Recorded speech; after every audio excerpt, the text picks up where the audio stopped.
Welcome to New Life Live with host and founder of New Life Ministries, Stephen Arterburn. New Life Live is dedicated to transforming lives one at a time, thanks to the giving hearts of you, our listeners. Our goal is to provide you with wisdom from God's Word to give you hope and help in life's hardest places. If you have a question you'd like to ask today, our phone lines are open. Call 1-800-229-3000. That number again is 1-800-229-3000. Now here's Steve. Welcome. Actually, here's Chris filling in for Steve. Steve is actually filling in as host of the Frank Sontag show on 99.5 FM KKLA here in Los Angeles. It airs daily 3 to 5 p.m. Pacific time. So you can listen to that at kkla.com. Again, Steve is filling in for Frank Sontag this week. However, we're here in studio to talk to you, and we're excited to do that.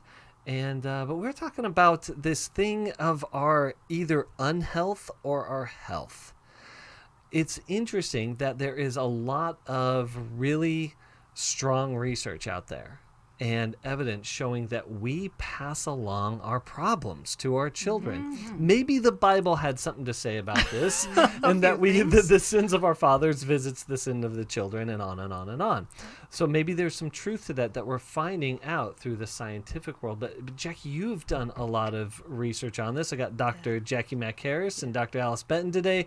Jackie, tell us about this. How do we pass along our unhealth or our health? In our DNA, it's this great word that I love called epigenetics. Mm-hmm. And so there's research that shows that Holocaust survivors, they weren't necessarily the ones to display evidence of the trauma in their health or their mental health, but their great-grandchildren and their grandchildren and great-great-grandchildren. Mm-hmm. So that third and fourth generation, they're the ones that are actually showing the cardiac issues, more cancer, more depression, more anxiety, suicidality, chronic pain. And there's been several studies done, and it's starting to show a pattern of trauma can be transferred down generationally. Mm-hmm. Well, if you think about transferring generational wealth, if you think about transferring physical attributes, it's a similar thing. If a parent has ADHD, their child will probably have ADHD. Yes, yeah. So if you're having things passed down from your parent, then your parents had things passed down from their parents, who had things passed down from their parents, right? And so it just keeps trickling down. And so sometimes we're dealing with a trauma that we didn't experience. So it's really hard to overcome because you don't have a memory of the event that caused that could problem. Get really overwhelming as well. Yeah. And so is there hope in any of this? What do we do? Like, I come from a long line of alcoholics, Mm-hmm. and a long, right? So there's a lot of problems. I come from human beings, right? And those human beings have problems, and I got problems as well, and we tend to share those problems. And so what we do is we treat it in our generation. We acknowledge it, and we stop the silence around the hurts that we're trying to heal from. We get honest about our histories and the problems that our histories wrought upon its people, and then we pass down wellness instead of passing down trauma. So I get healthy in this generation so that my great-grandchildren aren't still dealing with problems of things that I dealt with in my generation. So when we get better, it's not just about us. It's not just about us. It's about our children and our children's children and their children's children. And that's what excites me about this work, because I know that even if we've struggled in this generation, because we're doing this work, our kids don't have to struggle in those same ways. We can pass along wellness as much as we can pass along unwellness. Yes. Okay, so if you want to give a gift to your children and your children's children, please attend the Emotional Freedom Workshop. Yes. It will help you address the pain that you're carrying, even sometimes the pain you don't know or the pain you can't see, but you know it's showing up in really in life where we get stuck in life. Help us move on and give a gift of healing that your children and your children's children will experience to generations. So with that, we will be right back.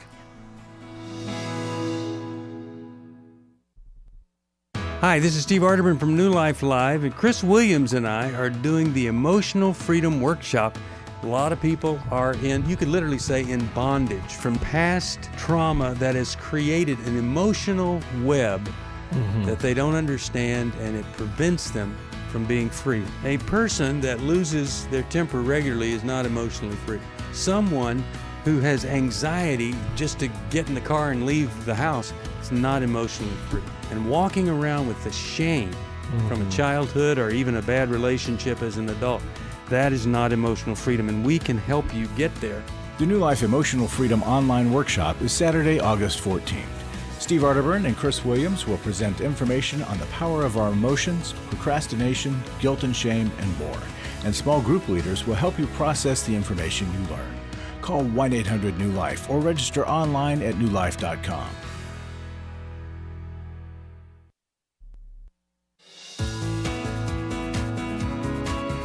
To find out more information about New Life or to order any of the resources mentioned on today's program, call 1-800-NEW-LIFE. Now back to New Life Live. Welcome back. Again, Chris Williams in studio for Steve Arterburn. Today we have Dr. Alice Benton, Dr. Jackie Mack Harris, and we're here to help you out with what you're struggling with. And so let's go to Rheeba in Yakima, Washington, listening on KSOH. So Rheeba, are you there? Yes, I am. Thank you. Excellent. Well, talk to us. How can we help you today? I got a text from my 31-year-old son yesterday telling me that he is done with me. He's cutting ties because I apparently didn't respond the way he thought I should when he told me that he was engaged. The last time I spoke to him by phone was back Memorial Weekend. And I've been trying to call him since. I've called him several times. He wouldn't answer. I've texted him. He wouldn't answer. And yesterday he did answer a text, and he said that he's just done with me. I disappointed him by the way I responded to his being engaged. Do you think it was a one-time thing, or do you think that this is a pattern? Well, I have no idea really what it was. He did go on to text that I had, he said, "This is the end. You won't change." I don't know. He says, "I just can't. I'm just done with you." And I was like, wow, what brought this on? And I saw his engagement on Facebook. I've never met the girl. And I didn't even know he was that serious about her. And then he called me after it had been on Facebook, and I let him, and I was just kind of disappointed that he hadn't told me before. Yeah. That the whole world would know. And but he said that wasn't an excuse. Rheeba, how shocking and hurtful to get this message that your son is cutting ties with you and you don't know why. Well, we want to help you get to some possible reasons why, and then what in the world to do about it. What is your question for us about this tough situation? How do I respond? How can I get back to a relationship with my son? I mean, I've been working on it for several years, and I thought we were doing better. What would you say is the issue? Like, what is the barrier, the problem that exists in the space in between you and your son? Well, he told me I was narcissistic, and I really didn't know what the word meant, so I looked it up. It's like, well, that's not me. I've never, I've not been like that. But we haven't been close for several years since his father and I were divorced, and So what led to the divorce?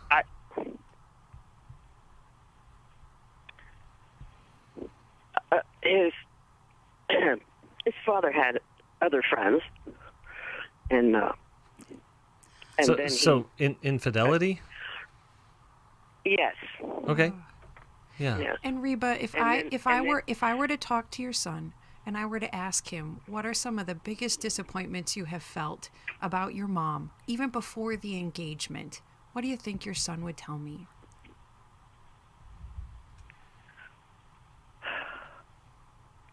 That I wasn't there, that he's angry with me for the anger I showed when he was growing up. His father, one of the reasons that he said he wanted a divorce was because I was a danger to the children. He said that I had anger issues, and so he got custody of all the kids. And he accused me of being mentally ill, and I even went to a psychologist and had one of those 3-hour tests and answered all the questions 9 different ways, the same way. And he said, there's nothing wrong. It was just the stress of the marriage and what had been going on at that point. So, Rheeba, it has been heartbreaking for you that people have labeled you as a narcissist, as a danger to the children, and that hasn't made any sense to you. Now, sister, I'm going to lean in real close to gently say, although those things may not be true about you, it may be that your ex-husband and your son are exaggerating. It is true that it is tough for you to see your part in the problems. It's hard for you to see and quickly admit that you have hurt your family a lot. You're quick to say they're wrong. Narcissism, that has nothing to do with me. None of that is true about me. Where the truth is, you probably do have some selfishness. You probably have denied some of the problems that you've caused, and it's human to do that. I've admitted that over the years. Good. I've taken the anger management courses. I've apologized to the kids. Rheeba, can you tell that there's some anger in your voice right now? I think you're a little frustrated with me that I'm pushing on you like this. That little bit of anger that I'm hearing, that comes out at your family. And even though you've done so much work, your family still doesn't get the warm, gentle, humble Rheeba. And that's where you need to be able to go to be able to hopefully repair a relationship. You got to lead with humility rather than leading with all the good work you've done and how wrong they are with how they label you. And Rheeba, I also am wondering if you mentioned that you had some anger issues with your children growing up, and your son said, see, you haven't changed. And you were maybe angry about finding out that he was getting married without you ever having met this woman, and finding out on Facebook with everyone else. And so sometimes, even though we don't intend for our anger to come out, it comes out in our tone and our body language. And our family gets triggered back to the old experiences. Their nervous system cannot tell the difference between what's happening right now today and my mom's upset because she feels hurt because I'm getting engaged and didn't talk to her about it first, or that day when I was a little boy and she went off on me. Nervous system cannot tell the difference.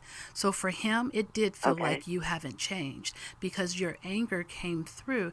And I usually tell people that tone and body language are the sound that an emotion makes. And so sometimes we'll say, oh, I'm not yelling. I don't have a negative tone of voice, but you are frustrated. So we have to own that and just lead with I'm really hurt, because when they hear anger, they think she's angry, she's demanding, she wants to control.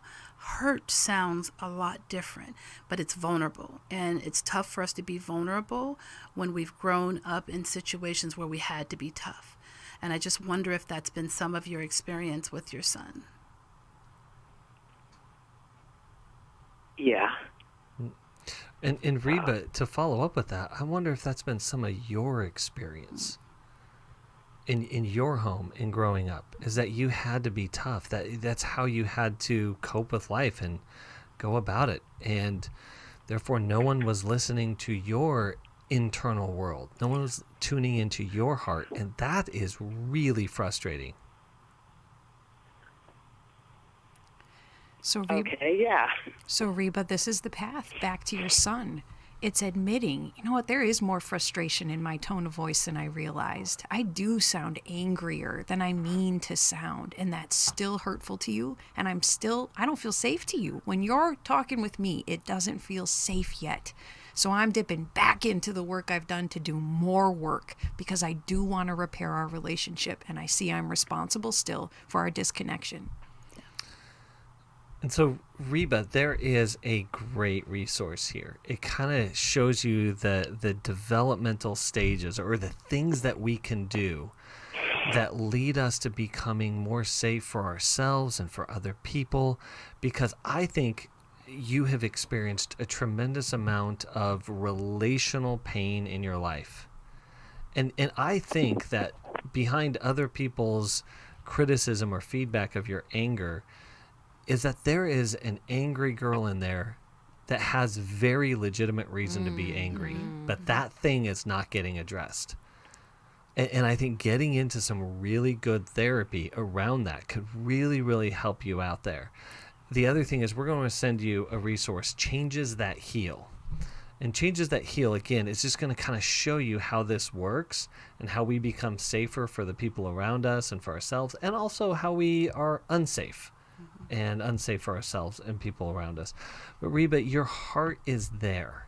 You have we can tell that you have a good heart. And you have insight. Really great insight. You do. And so what may need to happen is a transition into worrying and fearing into appreciating and hoping. And that's what I want you to be able to discover first for yourself and then the people around you. And again, the hurts that we don't address, we tend to protest to other people, and they don't hear our hurts, they only hear our protests, and they tend to run away from us. And trauma that hasn't been dealt with gets transferred. And so there might be things that you are working through or have worked through that maybe still haven't been fully processed, or you don't have an awareness of, that maybe sometime come out when you feel you're being treated a particular way. And that might come out in your interactions with your son. And as I said before, then it just brings back up all those old feelings. So consider maybe leading with your heart and using more words. Wow, I'm really sad. And so if you start with I'm really sad, that's different than the tone of voice just sounding like anger, because it sounds like that's what it is you're sad. But then also understanding you have to lower your expectations for others. Yeah. Well, Rheeba, thank you so much for calling in today, and we cheer you on as you're doing really good work. We're going to, again, send you a copy of Changes That Heal, as well as just encourage you to find a therapist in your area that can really help you out. And maybe check out Emotional Freedom. Yeah, and again, absolutely, the Emotional Freedom Workshop that is coming up on August 14th, just around the corner, would be a great place to start that journey. If you are struggling to find good therapy in your area, 1-800-NEW-LIFE. We have a whole nationwide network of therapists that can really help you out. We believe in the process. We believe that God is in that process, as He has trained a lot of us, guided us along the way of our training and our development, and we seek to honor Him in that work. And so therapy, I'll just say this. I don't have any idea how I would have gotten through 2020 without my therapist and the work that I had to do in there. So with that, if you want to talk to therapists today, there's 3 of us, and we're going to go back to the phones, and we're going to talk to Marie in Norfolk, Virginia. Can I say that right? It's like a tongue twister. Norfolk, Virginia. Listening on WPIH.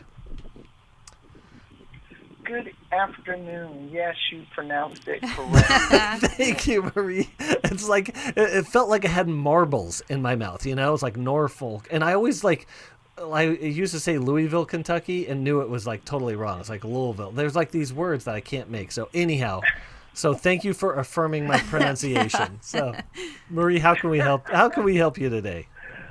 Oh, I cannot believe I'm talking with you all. I have been trying. I drive a school bus, and I used to call at 1, and by 2 o'clock I'd still be on hold. So it's been like that for months trying to catch you all.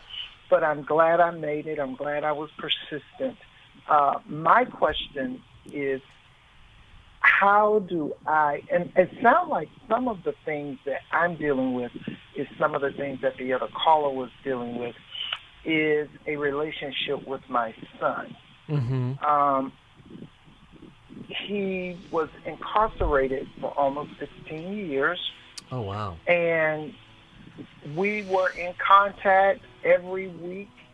I don't think he missed 2 weeks in a row. Mm-hmm. We called, I sent money, we talked, we prayed, we did all this stuff, and he gets out, and I'm livid. You're livid? You're mad? Yeah. I mean, because I guess not livid, but maybe devastated.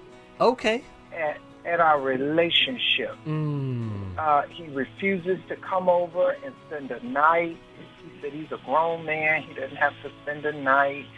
Okay, so Marie, I hate to cut you short here because we're going to come back to you. We're going to spend some more time with this, but we're going to head to a break. Okay, that's fine. All right, we're going to head to a break, and we're going to dig right back into this.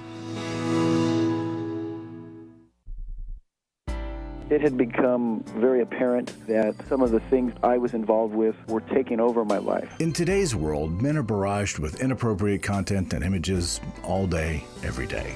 Some say that certain behaviors are just no big deal. It's just part of being a guy. But it's simply not true. It's a battleground for every man, and the opportunities to fail are everywhere. The New Life Every Man's Battle online workshop can help. After 7 years, he just one weekend, a completely changed man. For over 20 years, New Life Ministries has been helping men regain their integrity and purity through their one-of-a-kind Every Man's Battle workshop. He said, I think this is something that every man should go to. Married, dating, it was definitely life-changing. Now the workshop is coming to Houston, September 10th through the 12th. Don't wait for him to call. To find out more, call 1-800-NEW-LIFE or go to newlife.com. 1-800-NEW-LIFE.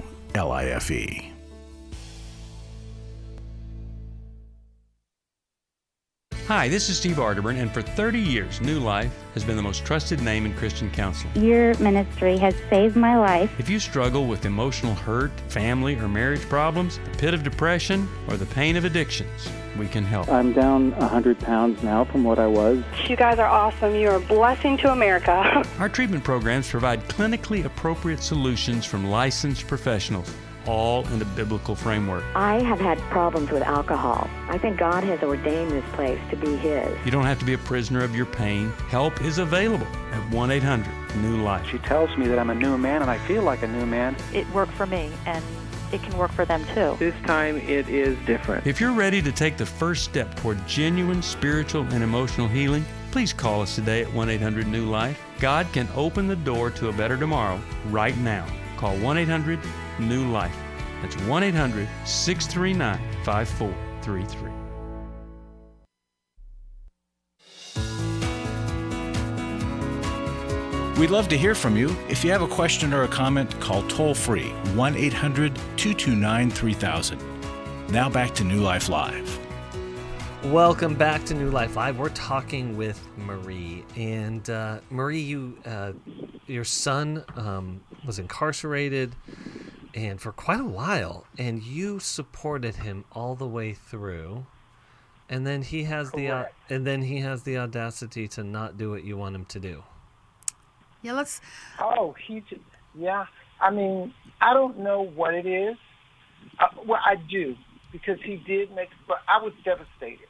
It just emotionally, the first 3 months that he came home, I was devastated. I was mentally. You were devastated. And I did. Why were you devastated, Marie? What happened? First, I found out 45 days or 2 months prior to him coming home, he wasn't going to come stay with me. He was going to stay with his stepdad, which is fine. But he never said anything. I had to find out from his stepdad's girlfriend. And she was angry.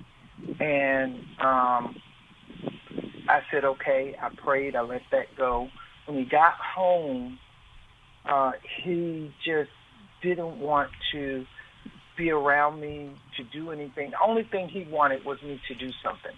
If I was taking him somewhere, giving him money, doing stuff for him. Well, that's what he'd been used to for 16 years. Nothing changed for him. Nothing changed, but he just didn't want to be around me. He wanted to be around everybody. But Marie, think about what he'd been around for that 16 years. And I wonder if maybe you had a vision of what the time would be like when he got out that was different than his.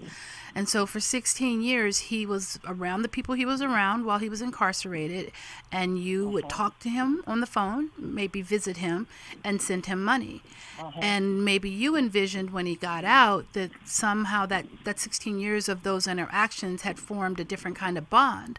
But he got out and continued to live apart from you, and expect that the phone calls and the being able to take him places and take care of him would suffice for you. So there's probably a question in there for you. What are you needing help with right now?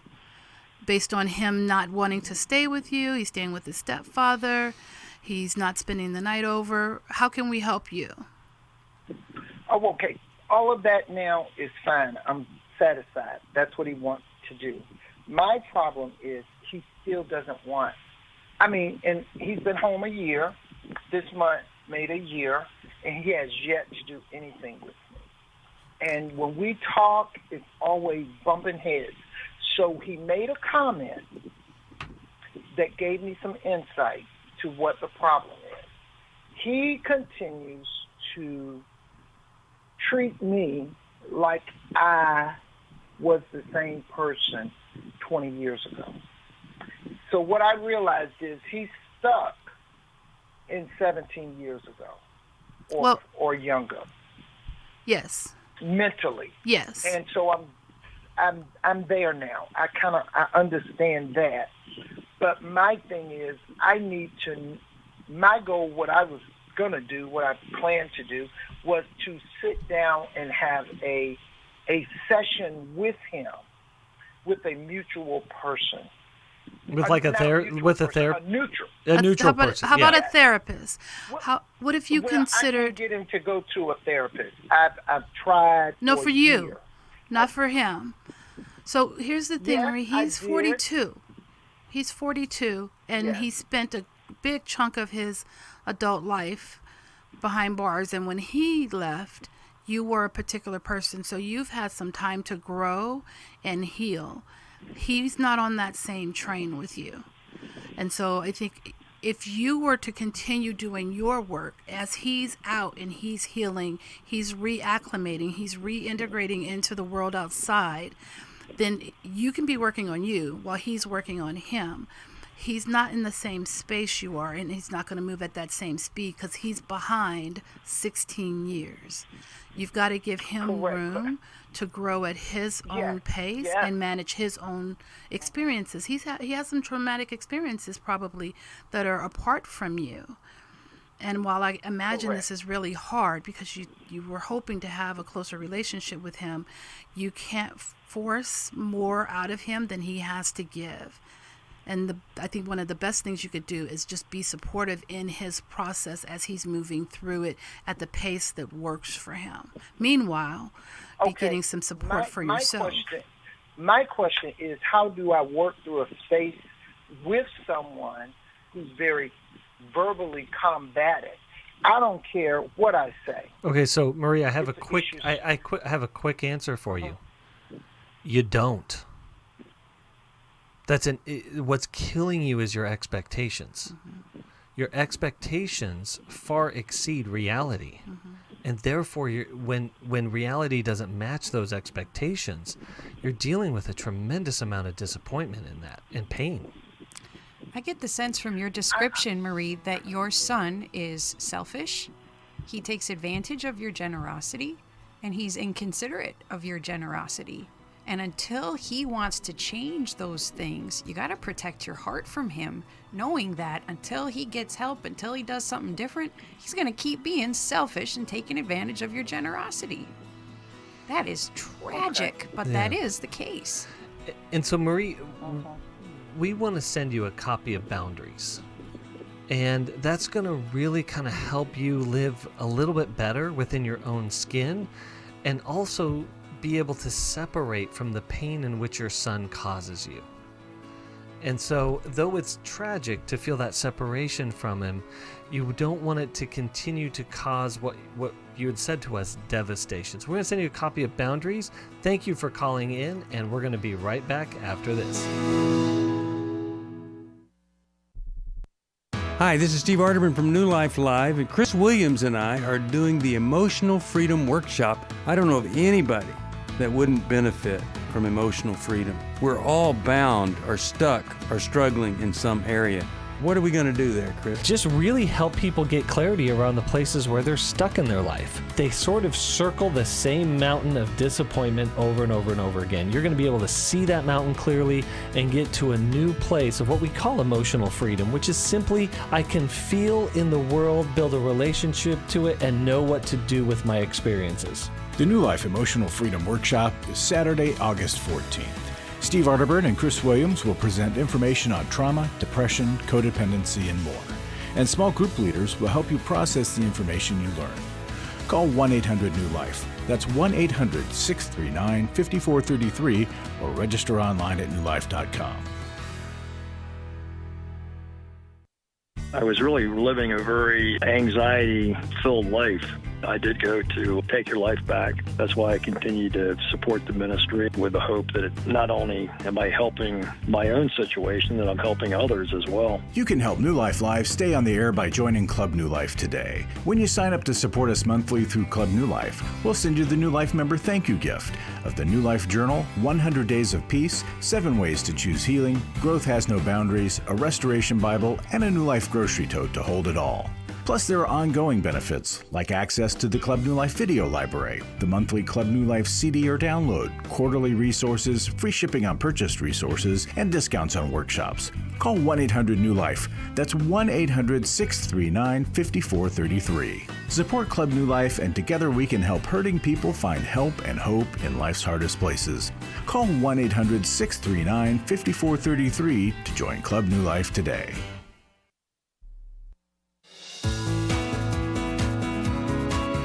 We're glad you joined us for New Life Live. To be a part of the program, call 1-800-229-3000. Now back to New Life Live. Welcome back to New Life Live. And I want to share with you a brand new book. And I think it's really, really important book because I'm seeing this a lot more. And this is called ADHD. It's also something I see is very misunderstood. Mm-hmm. And so here at New Life, we have created a new resource for you with Steve Arterburn and Michael Ross. And what they've done is a deep dive into understanding and loving your child with ADHD. I was joking around with Larry earlier that he needs to send it to my mom so that she can understand and love her child with ADHD. Let's send one to Steve's mom, too. Right? Yeah. There's a lot of people around here. Yeah, my mom's going to need one. Yes, right? All right? the New Life moms. So this is what it looks like if you're watching on YouTube. But any gift of any amount here in the month of August, we will be sending you a copy of Understanding and Loving Your Child with ADHD. So please get this resource, but also give to the tremendous resource of New Life. And with that said, I got Larry in studio. Larry, talk to us.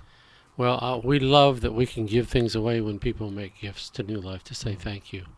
I hope that people have a bigger and better motivation to give than just getting something back. But if you do, that's okay too. If you just want to give some back. Yeah, so, yeah. But it's great to give in gratitude, and I love that we do that. But I really am seeking hearts of people, and here's the reason why I think your heart might be one to want to give to somebody. This is a recent Every Man's Battle testimony.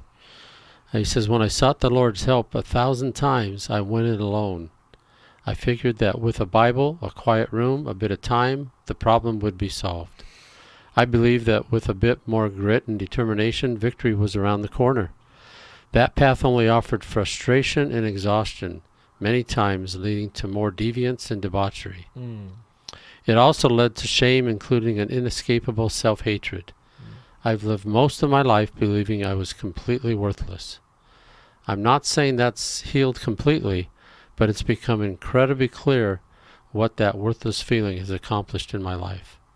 I know now how to stand with my brothers in order to overcome the lies that I have believed. And it's what I love about the weekend. I'm kind of a broken record. We get to see evidence of the Holy Spirit move in people's lives in 48 hours. Or in this case, it'll be in like 12, 14 hours. Well, and what's oftentimes missed is that we think that if we just remove the unsavory behavior, we're going to be okay. Certainly, we need to find freedom from the sexual acting out. But more importantly than that, we need to learn how to show up better in the world. We have to stop just running from something and start running towards something. And every man's battle opens the door to does. show you Freedom. how to do that. Yeah. Yeah. So if you believe in this ministry, sign up for it. If you believe in this ministry, please give towards it. And I want to say thank you to everybody who's been doing that. We've been talking about what we pass on to our children, and infidelity is one of those things we pass on. If we don't stop it and get the help for it, our kids are more likely to perpetrate it themselves or to be victims. So please consider your children as you think about coming to EMB. Absolutely. Thank you. Well, Larry, thank you. And thank you for all your work. Again, I echo what Larry says. Thank you for partnering with us, for allowing us the fuel to keep doing what we do through your donations. And so, again, keep it up. And with that, we're going to keep up our phone calls. We're going to go to Clayton in Oklahoma City, Oklahoma, listening on the podcast. Clayton, are you there? Hey, how's it going? Good. How are you doing? Doing all right. How are you? I'm great. How can we help you today? Yeah, so I just had a couple quick questions. I was talking to my philosophy professor at college. We went and got coffee because he's one of the teachers at a church that I go to, and we were talking about different elements in the Bible. And one of the things he said was that the creation, like 6 days of creation, it was more of a myth or like a creation parable meant for the ancient Israelites to kind of like something for them to understand creation a little bit better. And I was wondering if you guys could possibly elaborate on like the argument against that, or like the reasoning behind what the need for like a creation myth would be, like the 6 days of creation. So Clayton, I got bad news for you, man. You called a bunch of therapists. I got you. So how do you feel about what your professor did? But I do think that there is some application here. Is that when we have our beliefs that we hold near and dear to us, and people that we respect that we believe will reinforce those beliefs, believe something different, that could be really jarring. That could be really, really disruptive. And so, and be like, and introduce these new ideas. So, let me just ask you this, Clayton. Do you believe that the creation story is true? Yes, like I believe that obviously God created Earth and man, but it's obviously, I think, left up for debate on the method of which that happened. It's actually frustrating that Moses didn't write Genesis as a scientific text, right? He wrote it as he wrote it as a spiritual text, right? Mm-hmm. Now, do you believe that your philosophy professor and staff member at your church, do you believe that he believes that the creation story is true? I think he believes of it more as a creation myth intended for the Israelites. But as can like the an explanation for creation? But let me ask a different question. Can the myth be true? Possibly, yeah, for sure. I think that's what he thinks. Okay, yeah. So you guys actually agree fundamentally on much more about this scripture than what you disagree on. You both agree that it's true. Sure. But yeah, some of the details can be different. And what did it stir in you that he differed with you and called it a myth or a parable? What did you feel about that? Curiosity, honestly, because like I'm definitely in a time in my life where questioning things is like very important to me, and trying to get a better grasp around the world as I understand it. So it was surprising. It kind of like it could shake a little things up in my mind, but it was a little jarring. I think it's exciting that it caused curiosity in you. I had a similar experience when I was in my grad program, but it was with the story of Job. And I remember standing there going, what? And then it made me dig in, and it really began this time of deconstructing my faith and really beginning to understand why I believe what I believe, and taking that out of the hands of professors and pastors and bishops, and really getting close to God and leaning into the Holy Spirit and trying to find out, what is God speaking to me about these verses?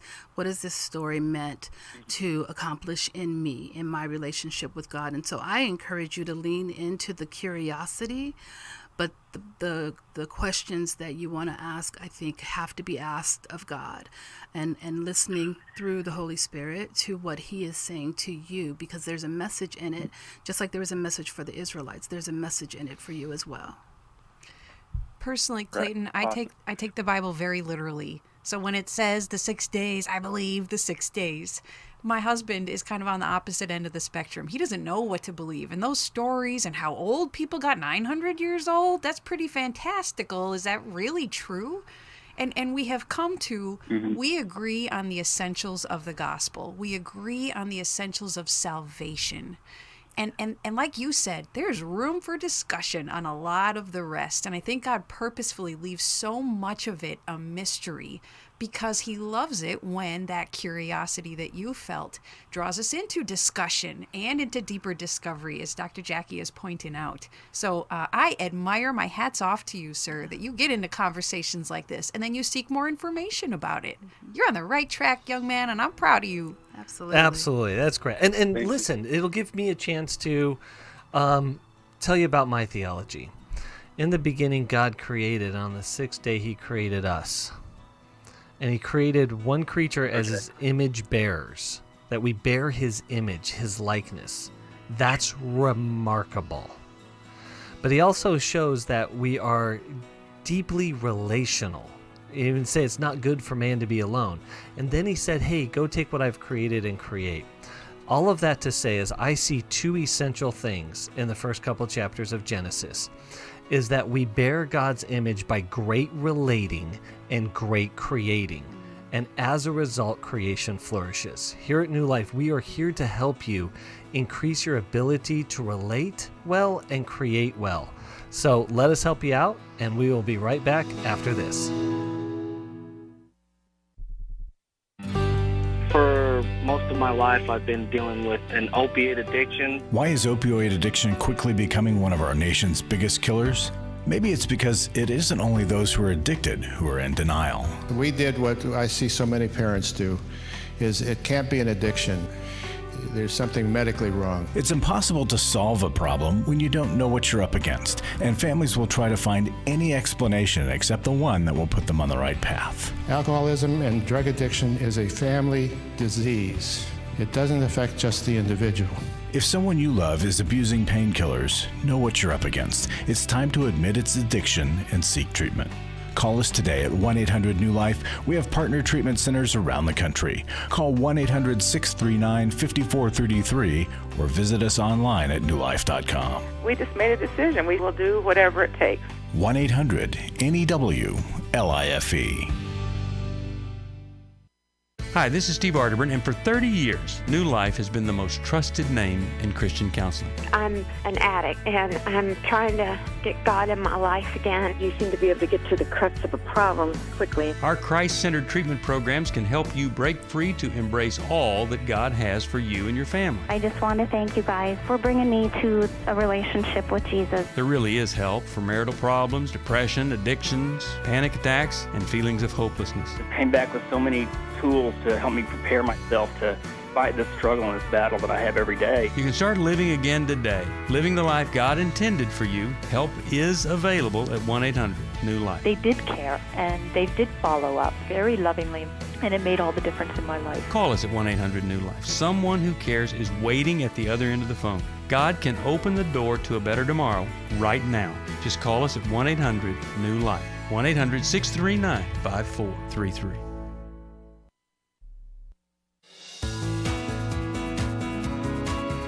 To find out more information about New Life or to order any of the resources mentioned on today's program, call 1-800-NEW-LIFE. Now back to New Life Live. Welcome back to New Life Live. Again, we were talking with Clayton. It's so much fun. You actually sparked a really awesome conversation at the break between all of us, and that we do see things, or we can spark these discussions, and again, dig deeper into our faith and pursue God in a deeper way. And so thank you for leading us into that. But I'm going to send you a copy of something I think is really important. It's a book called Toxic Faith, but there is things that we can believe or that we can say or perpetuate in the world that actually is harmful to our faith than helpful. And sometimes we do this in the name of Jesus. You know, I'll just say one of the ones that I kind of don't like is God never gives us more than what we can handle. And I'm like, bro, you haven't lived my life. Yeah. Mine is, we're nothing but filthy rags in the sight of God. No, it says our righteousness. Is filthy rags. Yeah. So God gives me more than I can, or life gives me more than I can handle. I go to God because it's more than I can handle. Right. Because I need him and I need other people. And so there's all these different things, but we're going to send you a copy of Toxic Faith. Though, thank you so much for calling in with a theological and philosophical question that we can help navigate. But again, I think others may be able to help that a little bit more, so that have expertise in that. Speaking of expertise, we're going to go to Janice in Ontario, Oregon, listening on KBXL. Janice, how can we help you? Hello, thanks for taking my call. No problem. My question is, how should I have responded when my great-grandchildren got in a squabble over some stuffed animals I'd given to them, and their dad threatened to take off his belt if they didn't stop fighting? Oh, okay. So he made a threat of corporal punishment. Is that right? Yes. Yeah. So first and foremost, is your grandson, does he have an anger problem?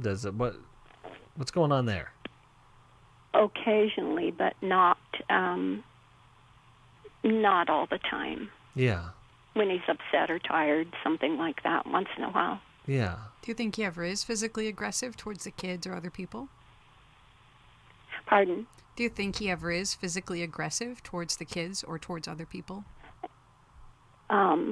I'm not able to be around them that much. They live so far away. But they did stop their squabbling right away when he threatened them.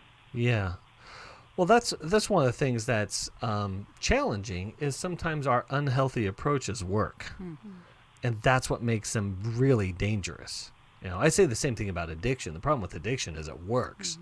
But unfortunately, it perpetuates the problem. So have you had any follow-up conversations with him about it? Oh, no, I didn't say a thing. I didn't know if it would make him angrier, or I didn't know how to handle the situation. And so what's the question for us? So if I am around them next time a situation like this comes up, I don't know what my part is. What should I say? I'm wondering what it would be like for you to have a conversation with your grandson outside of one of those situations where you just shared your curiosity about what happened and how it made you feel and what was maybe going on for him, and just maybe talk to him adult to adult. How does that hit you? What do you think about having a conversation with him? If I could, like I say, I so seldom ever get to see them. They don't call. His dad was against my husband and me after he married our daughter, and so we didn't get to visit the children very often when they were growing up, and they didn't come to our house either. Oh, wow. So there's a sense that you don't know him very well, and you're unsure of how dangerous that really is, that he threatened to take off his belt. And so that's what makes me wonder if it would be helpful just for you to spend time talking with him and find out if that, maybe that's something they believe in, corporal punishment in his household, or, it's a threat and the threat usually works and he doesn't actually end up spanking the children. But your relationship with him might be strengthened by a conversation outside of a time when he's frustrated or tired or in the midst of disciplining the children. Just ahead of that situation, kind of preemptively letting him know that it made you uncomfortable and it concerned you, and giving him an opportunity to share with you his perspective. I see. You might precede that good and necessary conversation with a little bit of relationship building. You might call, check in, ask how they're doing.